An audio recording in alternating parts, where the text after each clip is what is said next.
Good afternoon. My name is Øivind Strand. I come from a small university college in Norway. I'm educated as an engineer. I have a PhD in mathematics.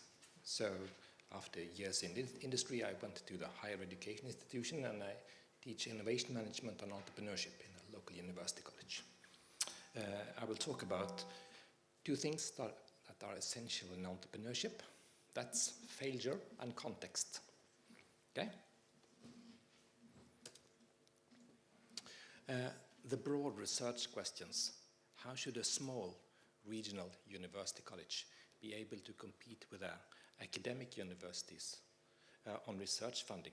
And how are they able to build networks and get commitments from the local industry and of course also funding for the research from the local industry? I will give some examples of that. I will put most emphasis on the last part, because that's the difficult part. The first one is quite easy. Okay, where do I come from? Strange country, outside EU, so 2,000 kilometers long. So the regional context. We have a tiny university college in a small industrial region on the west coast. We are about 250,000 people in the county.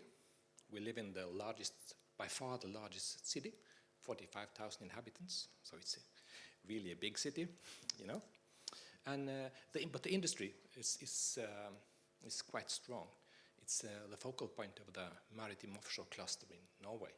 So we have an export value about 90,000 euros per workers in the industry.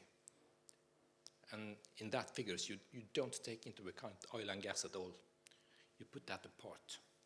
And the main industry is related to shipbuilding, marine equipment, ship ownership, and various types of marine industries, whether it's fish export, but also in a more high-tech oriented things towards this omega-3 market, towards pharmaceutical things.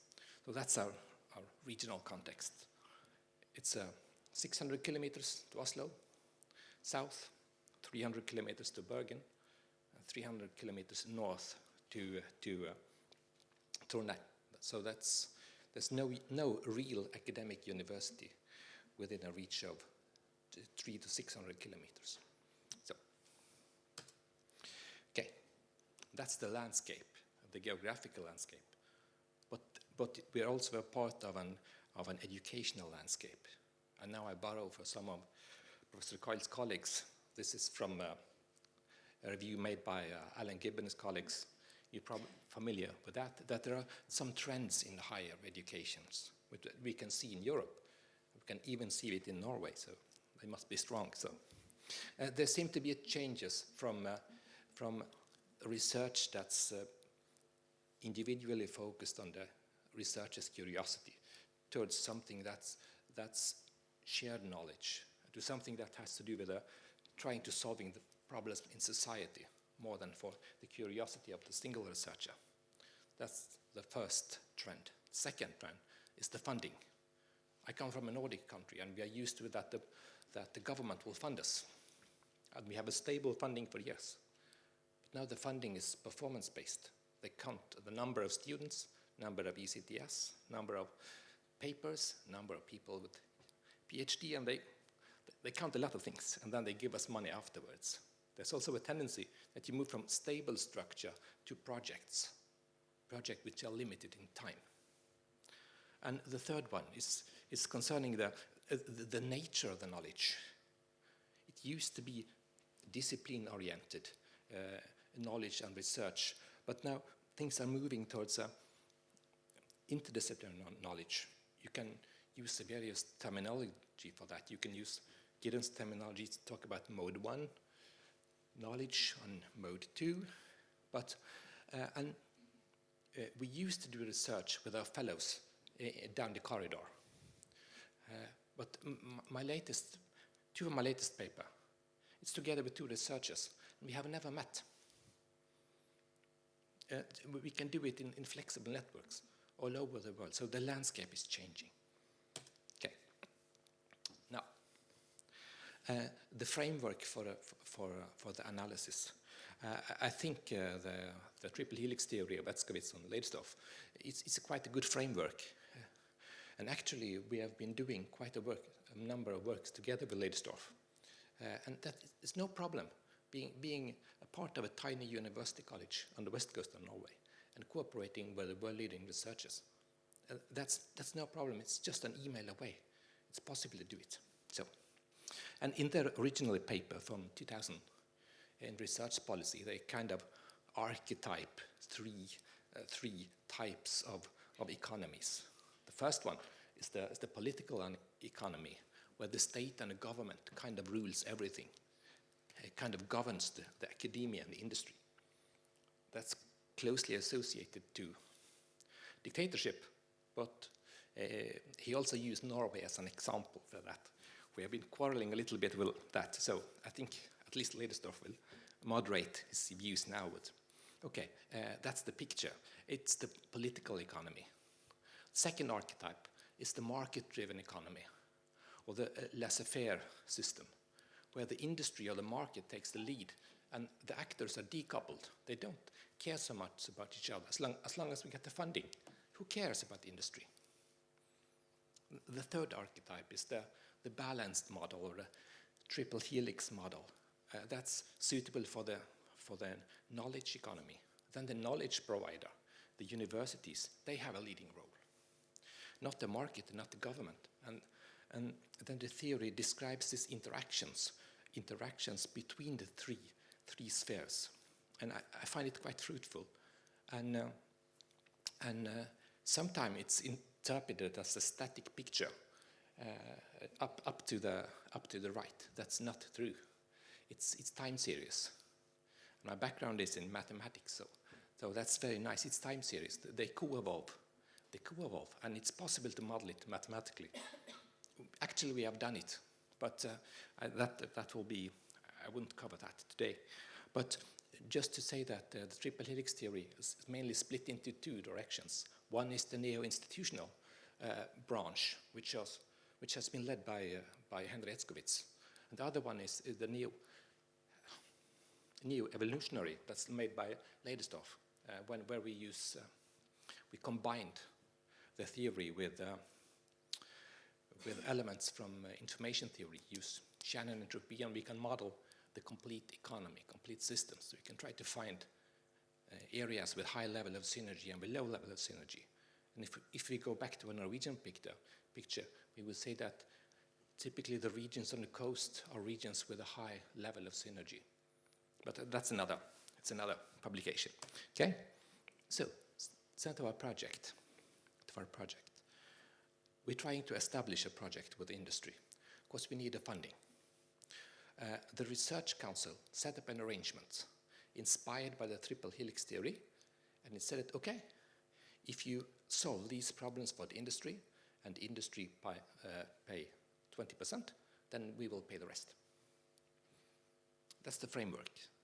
We asked the industry about the content of the project.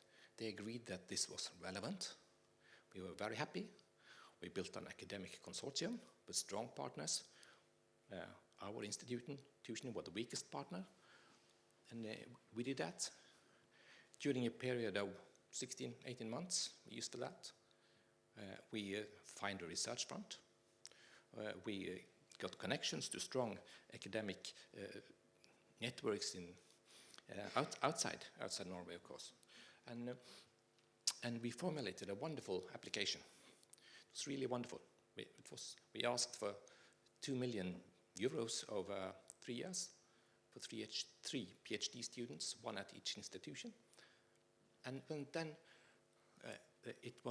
we thought it was a beautiful application. It was very academic. It was very strong. And then we got back to the industry and sent them an application and say, would you like to fund it? Would you like to participate in this? And all of them said, no, this is much too academic. We don't understand what you're writing.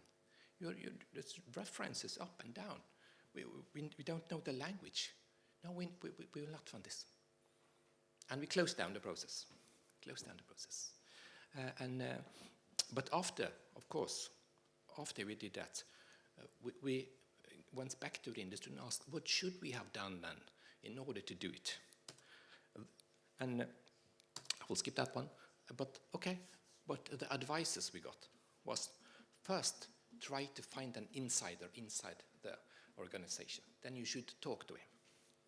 You should talk to him about the problems and the challenges. And you should be very careful about the language that you're using. You should ensure that you are using the same language. That's very important, and you should listen. A lot of academics like to talk, they don't like to listen. And you should iterate until you have a reasonable finished project. And when you have that, you can do this academic stuff, find out where the research front is located, and build academic networks and so. And when you've done that, you can go to the top management of the company. But you shouldn't give them the application.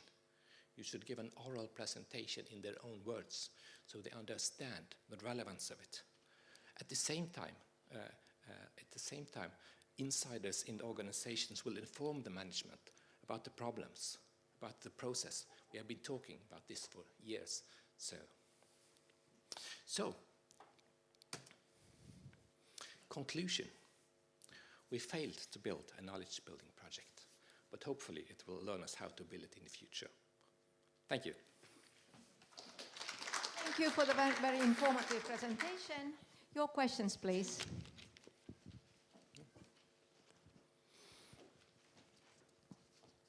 I'm not used to talking with a mic, but okay, I will try. My name is Hilde Hoefnagels. I'm from Antwerp in Belgium. I'm an international coordinator at University College, and my job is to write projects for Europe and hoping to get money from Europe. I have no question, but just a remark that all the new projects that are being sent out today and for tomorrow all focus on the collaboration between the sector, the working field, and academic institutions. It's no longer a job of only the academics. We have to get more and more into the philosophy and language, as we discussed before, of the actual work field. Otherwise, there will be no money. And that seems logical to me, because if we do not start to cooperate better with the working field, how are we going to create jobs that we need in Europe? Any more questions or comments? I want to thank you for a really interesting presentation, particularly because you were candid with us about the things that didn't work. Yeah. And I think that's really helped all of us to learn something, which obviously you're doing as well. And also to echo that comment there, I thought it was very helpful when you talked about the need to translate and not present the same information to each group of people, but to tailor the communication. Yeah, thank you. Thank you. Thank you. As I don't know much about education in Norway, I just want to ask a question. So, can you say, let's say, the percentage of students in purely academic university versus the students in more practically orientated universities? What could it be? What is more common? Well, it's a very good question. It's quite difficult to say. I don't have the figures, and there is right now there's a struggle, but some of the politicians would like to get rid of the universities of applied sciences, like that everyone should fit into this academic university part. But generally, about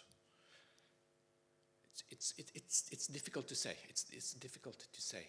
We are a tiny institutions. We are 2,000 students, 200 staff. We have department, 25 people, 5 professors, 10 doctors, 2 PhD students, something like that. We are allowed to teach a master program, but we are not allowed to give a PhD. That's the main. And of course, the academic industries, the academic universities have a lot more funding.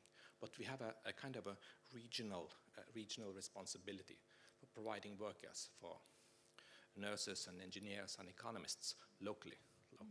But it is a huge debate about this now. and there are going to be a war how to do it. And I think, from my point of view, it's important that the University of Applied Sciences, that they have their own life. They are not judged on as an academic university, but still, of course, you should raise the academic quality if it's low.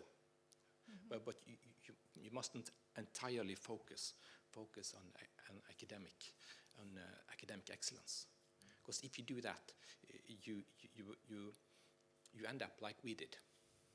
That we write brilliant papers in brilliant journals that no one will read, and it won't give any local employees. It won't strengthen local industry. Right. Thank you. Thank you.